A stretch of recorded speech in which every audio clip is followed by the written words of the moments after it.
It's my honor to introduce to you our keynote for the convention, also Executive Vice President within Authority Brands, and the reason we're all here, the founder of ASP.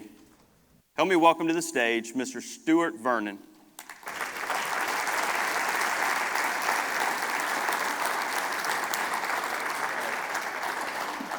Thank you. Yes, sir. Thank you. Appreciate it, definitely. Thank you. Good morning. Not bad. So, a lot has changed since the last time that we were all in this room 6 years ago. A lot has changed. Some things have not changed. And how do we grow from here? That's going to be what I'm going to spend the first few minutes this morning talking to you about.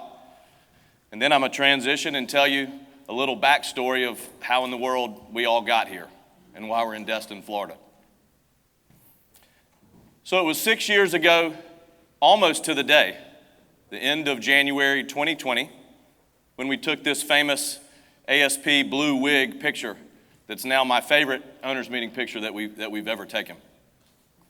6 years ago, we actually were in this exact same room. Hard to believe. For those of you that were in this picture and at this meeting 6 years ago, do me a favor and please stand.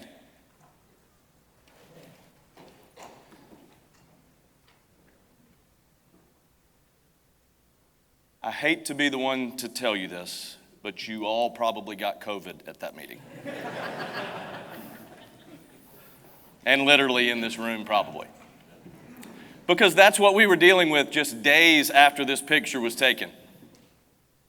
Tough to remember, I know. Let's dig it out and talk about it. Because a lot would change just days after this picture.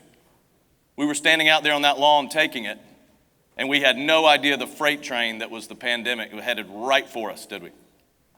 A tremendous amount would change days, weeks after this picture. And I know that to be true because I remember it like it was yesterday. The meeting had concluded, and we were back in the staff meeting in Macon on Lake Street, and January had concluded, and there was an abnormally just an odd amount of reports, the January reports, that weren't in. And I can remember asking the question, I said, this is odd. Why are there so many reports that are missing? This is weird. Megan raised her hand and she said, oh, Stewart, you didn't hear. As soon as that meeting ended, like half of the owners came down with a terrible case of the flu. Probably wasn't the flu, was it? And that's what we would quickly start dealing with. 3 weeks after this meeting was the first alert of what was really coming. 8 weeks after this meeting, my children's school went to virtual learning. 8 weeks after this meeting. But we made it, we survived, right? We all learned how, we did Teams and calls and homeschool and all the things to survive and get through it, and we moved on. But think about how much more changed in your life and in business over the last 6 years since we were here last time. Families changed, kids grow up, world leaders come and go, presidents in those 6 years came and went and came again. A lot changed in 6 years, specifically technology. Think about the amount of technology that you've all had to deal with and change since taking that picture in 6 years. Several new phones, computer upgrades. We've recently learned that we're all going to be working for AI robots here shortly. Tremendous amount has changed. And when I say that, though, that's where I pause and I think about it and I go, wait a minute. But let me tell you what has not changed since we took that picture. A swimming pool gets just as dirty, just as quickly today as it did when we took that picture. A pool pump, a pool filter, a pool heater breaks just as quickly today as it did when we took that picture. A pool needs to be renovated the exact same amount of time today as it did when we took that picture. And that's the beauty of our business. That's why I fell in love with the business 24 years ago and why all of you got into the business today as well. And the pandemic proved that. But then I'd say, wait a minute. everything always changes in business. Things evolve and change. So what has changed in our business or our industry since we took that picture? I'd argue that the COVID pandemic was possibly the best thing that ever happened to our businesses and the swimming pool industry in general.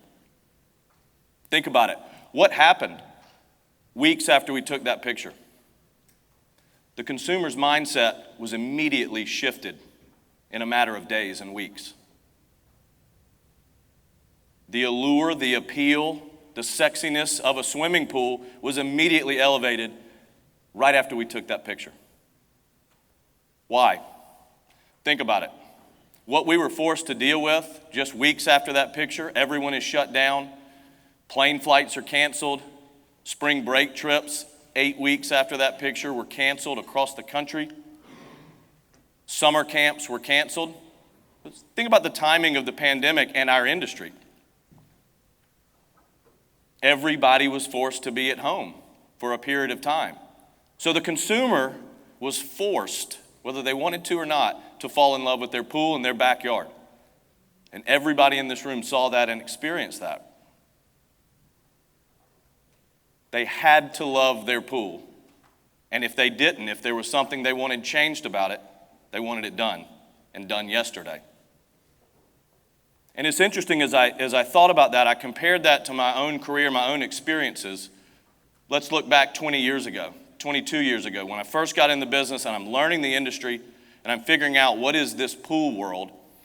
I can distinctly remember how odd it was to learn and start to slowly discover that 20 years ago, people didn't love their pool. It's a fact. And those of you that were standing up a minute ago at year 15, think about this for a minute.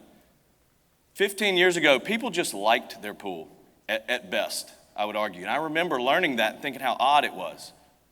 I can remember hearing real estate agents or appraisers 20 years ago talking about a pool devaluing a home. Think about how odd that is. And that, I would say that slowly got better over the years. Year by year, the pool industry grew up a little bit and pools got better and a little bit sexier over time, and that changed. But it flipped like a switch 6 weeks after that picture, didn't it? Homeowners fell in love with their pool. Why? Again, they were forced to. Their backyards became an extension of the house, became the place that the family gathered because they had no other choice. It also became the playground for when the kids had been inside learning all day and mommy was like, get outside, enough's enough, go play in the pool. And so the sexiness of the pool increased. If somebody had a pool, they wanted it in tip-top shape. For those of you that were in business 6 years ago, remember the demand. If somebody had a pool closed when we took that picture, they wanted it open immediately. If they normally covered their pool that next fall, most people did not. If they needed a pool renovation, they wanted it done now. And that's what changed about our business 6 years ago. So you think about that. They say that necessity is the mother of all invention, is the saying. In business, you tweak that to say demand is the mother of all invention. So we would go on from this picture over the next few years, as Jimmy showed the numbers earlier, and just had great demand right at that time. Again, the homeowners wanted it done. They wanted it done yesterday. And we were there to satisfy that demand. But then if you fast forward to about the year, middle of 2024, which is why I'm standing here today, at Authority Brands at the executive level, there's a few of us that share all of the brands. The brands report up to those executives, and we work alongside the brand presidents and the operations team. And this changed in about mid-2024. They said, by the end of the year, we're going to shift a couple brands, and Stewart, we'd like for you to start working back with ASP again. Great. Excited. Music to my ears. I couldn't wait to get back involved with Jimmy and the operations team. Learn what I had been without for 2.5 years. It was like, it's hard to describe. It was like being gone, being away from your home, your kids, whatever, and 2.5 years later you come back and you're like, way to go. Good job. Those numbers are incredible. As I started to learn everybody again. And that's the power of franchising, right? So you grow, you go on. And they said, so how do we continue that? The board posed a question. They were highlighting 3 brands at this meeting. One of them was ASP.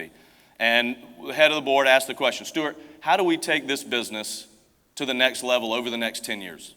Will you go back and work with your operations team, do some research, figure out what, get your head back around the last two and a half years? I raised my hand immediately and I said, sir, I can tell you right now the answer to that question. And it's swimming pool construction. Another board member raised their hand and they said, Stewart, I thought ASP does pool construction. And I said, not really.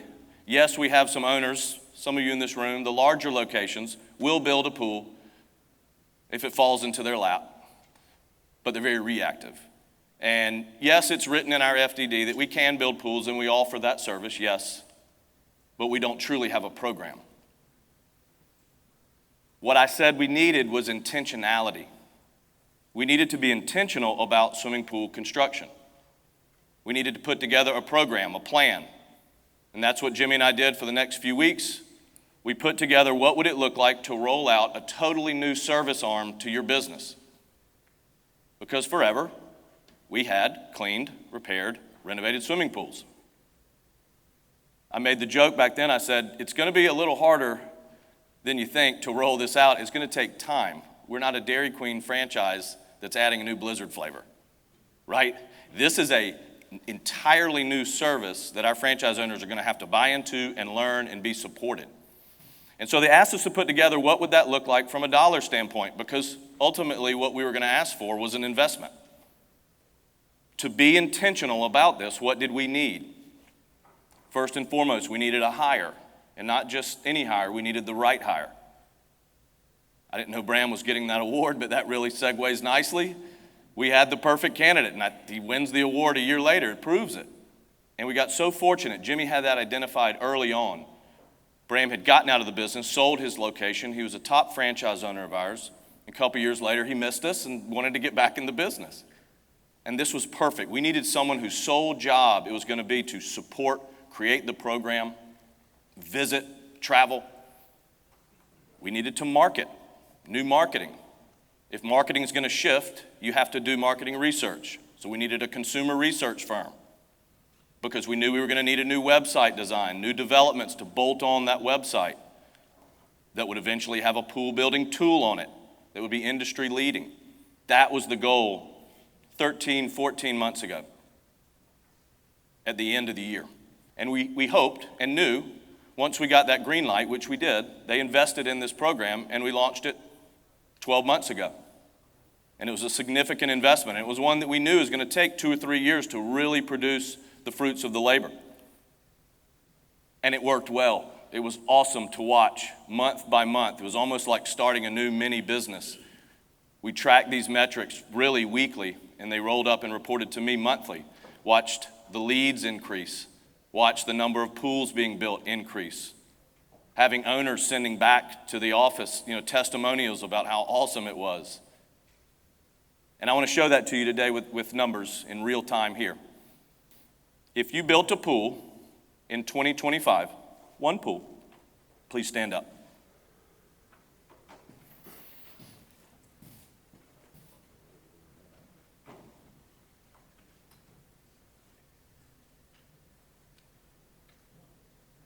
One or more, one or more, one or more.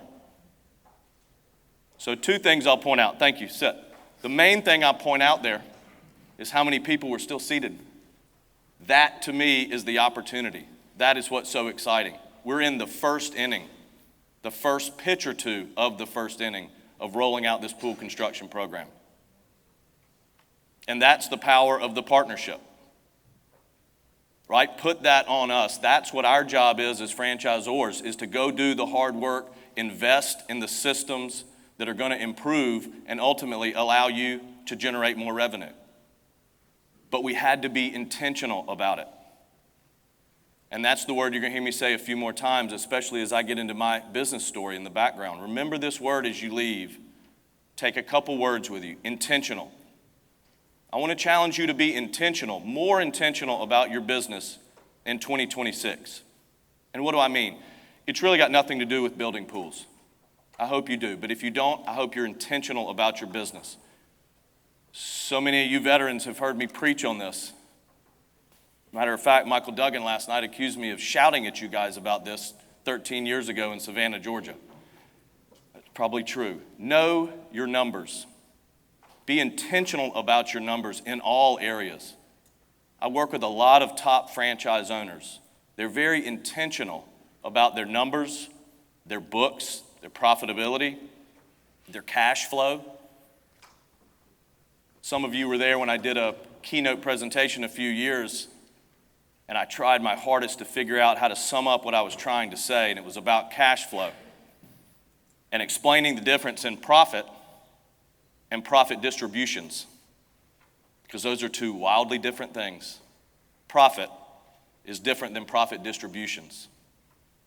You can be profitable on paper, but you have to be intentional about all elements of your business to make a profit distribution. And you have to be exceptional at both of those things to have your profit equal your profit distributions. Remember that keynote, anybody? So that's what I want to challenge you with in 2026. Be more intentional about your business and take advantage of the partnership that is right here in this room, because that's what franchising is. That's what you signed up for, is a partnership. And I built my entire career on the power of partnerships. I've given keynote speeches on the power of a partnership, how 1 + 1 can equal 3. And my career, my entire business story throughout multiple deals and ventures and things I've done has proven that. And that's what you all have in this room. So I challenge you with that as well. Remember, you're in a partnership. And this partnership is only as good as what we put in and what you put in. So push the ASP office in 2026 to give you more. There are tremendous resources today at everybody's disposal. Not just the staff, the caliber of who's right here supporting you, but all of the tools and the things that we've invested in over the many, many years that get us to what we are today as a system. Take advantage of that. So as I transition here, I'm going to end with these two words: intentionality, and partnership.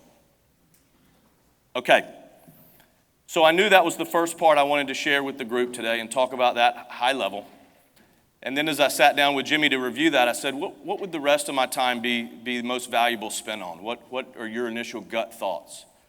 And he gave me an immediate answer. He said, Stewart, do you realize that over half the room, actually a significant majority, has never heard the early days story of ASP?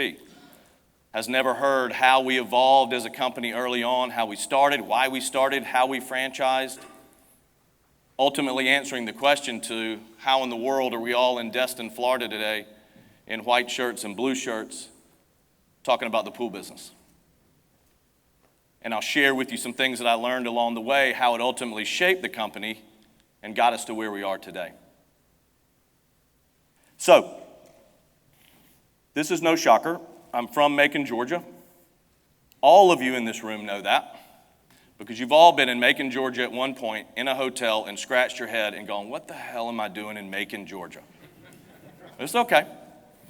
I'm from Macon. I grew up there. Father was a pediatrician, tried to get me to be an athlete. I wasn't. I was much better at business. I think I might have either been born an entrepreneur or learned that I just wasn't going to be good at sports. So growing up, I loved business. Trading baseball cards. I was selling long-distance phone cards at 14. I started a car wash business at 15. Couldn't drive yet, so my customers were only who I could walk to. At 16, I continued that car business to a mobile car detail business. Name of the business was Complete Auto Detail. Big-time marketer, big-time brander. Complete Auto Detail. By the time I was 17, I had 2 employees, and I knew right then I loved business. I loved helping people. I loved the art of taking something that was dirty and making it clean again and delivering it back to the customer. That's why I love the pool renovation side of the business. So grew up in Macon, knew I wanted to start my own business one day, went off to college, went to the College of Charleston in Charleston, South Carolina. Loved that city. I wanted to have a real city experience and get to know the town. Loved it for 4 years. And while I was studying business there, entering my senior year, I was fortunate enough to take a class. It was taught 1 day a week, 1 semester a year, 20 students.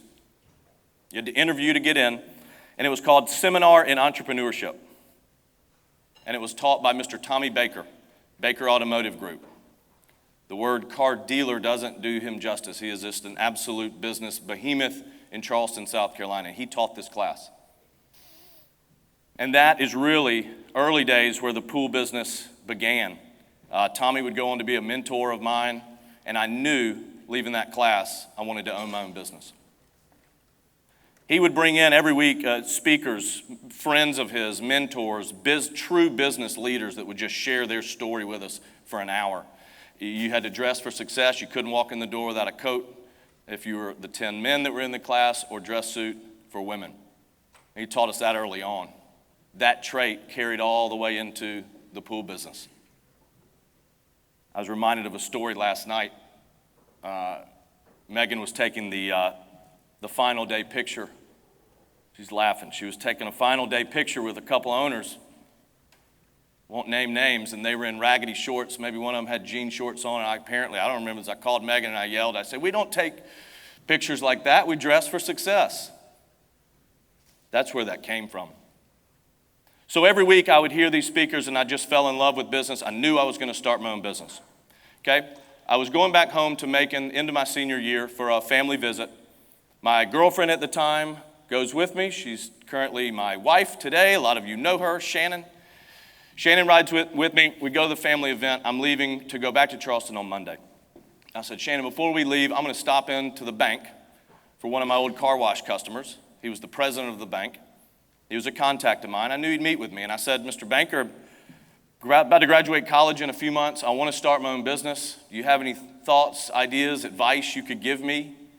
He said, "Oh, Stewart, your timing is crazy. Just the other day, my business partner and I were talking, and somebody needs to start a pool cleaning business in Macon." Of course, I said, "Pool cleaning? What do you mean?" He said, "Cleaning pools, repairing pools. Nobody's doing it in Macon. If they are doing it, they're fragmented, mom and pop, old grumpy guys that either don't answer the phone. If they do, they charge too much money." He said, "If you want to look into it, my partner and I will back you. You'll be the half owner and the operator. We'll put up the money, get you going." So instead of jumping on the interstate, I turned around, I went back to my parents' house, and I did what all great marketing research firms do today. I grabbed the phone book. I start dialing all the competitors to figure out what this pool business thing is all about, and quickly found out that these guys were exactly right. Nobody was answering the phone. They were charging too much money. So I called the guys back 2 days later. I said, "I'm absolutely in. I want to do this." They said, "Okay, get to work. You've got to do the marketing research, the business plan, put it all together, start learning the pool business, meeting the contacts, get this thing going, come back to us." So I did that for the next few weeks, presented all that to them. We continued to take steps forward as I was graduating. I took an extra class to graduate on time. Friends and family were excited that I was coming back to Macon to launch this business. This was going to be my time, the big deal for me. 5 days before we were going to form our LLC, my banker friend called me, and he said, "Stewart, I appreciate everything you've done. You've worked really, really hard, but this is going to be a big business, and you're too young, you're too inexperienced. We're going to move in a different direction. You're out." 2 minutes and 14 seconds. Remember, the phones used to give us the time because you had to keep up with minutes. 2 minutes and 14 seconds he gave me. Devastating. Sat down on the floor in my apartment in Charleston, 22 years old, so I did what a lot of us would do. I called home, and my dad knew, everything that was going on. They were all so excited for me. I tell him what happened, and then he says to me, "Stewart, what are you thinking? What are you going to do now? Are you going to start looking for jobs or get a resume going?" I said, "Dad, no, I've done all of the work here. I'm going to launch the pool business and compete with these guys." And Dad, wisely probably, like all good dads would do, he spent the next few minutes trying to talk me out of it and telling me all the reasons why I should not. These guys were so well capitalized and had the reputation, business magnets in Macon, and on and on. And I listened to him, and I did. I said, "Dad, I really appreciate everything you've just said. I hear you. Will you put Mommy on the phone?" True story, 2 minutes later, I had the few $1,000s that I needed to buy my initial equipment, marketing, truck, and the business was launched. This was May of 2002, to date myself. Shannon, my girlfriend at the time, again, we're scratching out ideas. I've got to come up with a name. I knew what their name was going to be. Doug, are you recording this? Thank you. Shannon wisely says to me, Stewart, you've got to have a business that starts with the letter A. Why did she say that? Phone book. I had to have a name that would be in front of my competitors. Their name was going to start with a C. So we came up with All Season, not we. She came up with the name All Seasons Pool Company. That's where the A, the S, and the P originally came from. All Seasons Pool Company. Dependable pool maintenance throughout all seasons. I knew I wanted a slogan that told people in Macon, this is a year-round business. Because at the time, again, back to how people thought about pools 24 years ago, people opened the pool in April, shut the pool down in October. The slogan would eventually go on to change customers' perceptions in Macon specifically. No one shuts their pool down anymore. Handful of customers maybe. We wanted to turn this into a year-round business. All Seasons Pool Company was born. And so, interestingly, I launched my business the same exact way that you all do. I wanted to clean pools, repair pools, renovate swimming pools. I wanted to provide a better service than what was there currently. I found the exact same thing in my market that you all find today. It's fragmented. The industry's fragmented. Your competition isn't as good as you. You can usually beat them on price, and that's what we found back then. How did I get the first few customers at All Seasons Pool Company? I would drive around the high-end neighborhoods. I would slowly creep in front of the house. I'd look up the driveway. If somebody had a ladder, a pool pole, or a pool net around their backyard, I'd write their address down. I'd go home. I'd send them a letter. Sound familiar?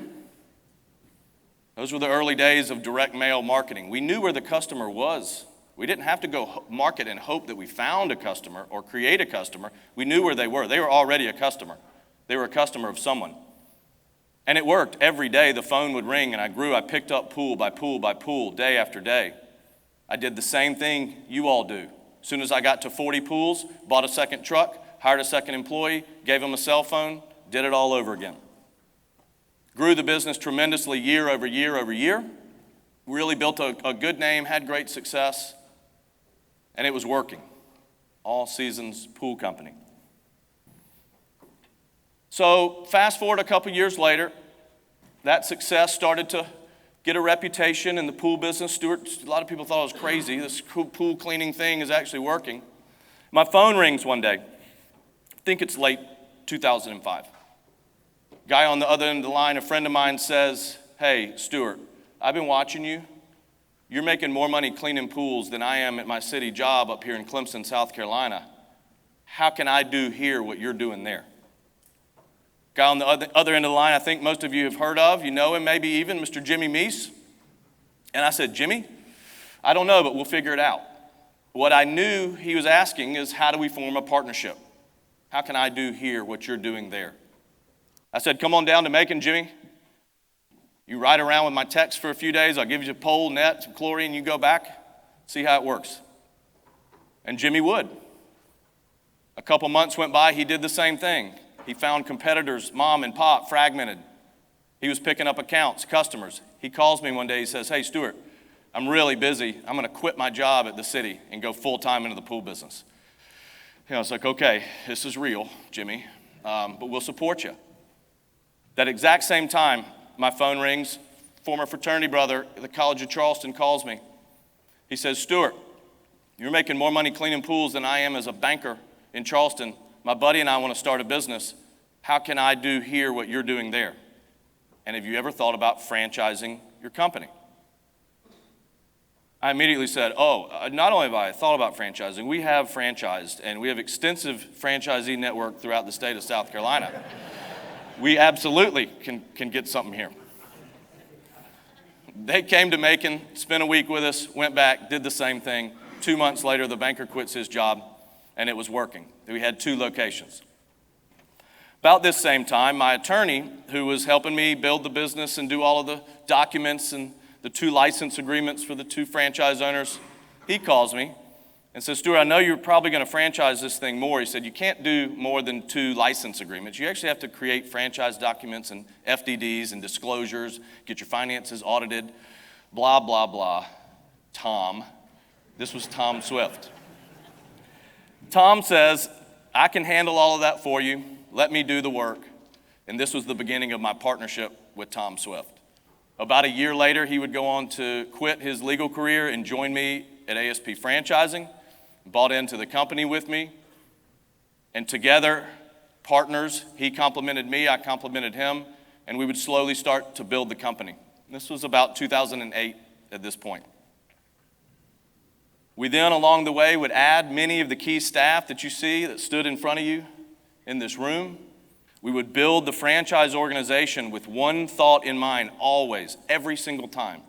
It had to be the right franchise owner, and they had to come to Macon to train. They had to come to Macon before they bought the franchise because we wanted to sit eye to eye. I would always tell those prospects, this is what we're going to do. This is how we're going to do it. And that's my word. And I want you to sit right here from me a year later or 10 years later and answer the question, did we do it? And that's how we built the company, franchise after franchise. And I think a lot of that permeated through the staff, and the staff through how they dealt with a lot of you over the years. And I think that was the culture that we really tried to create.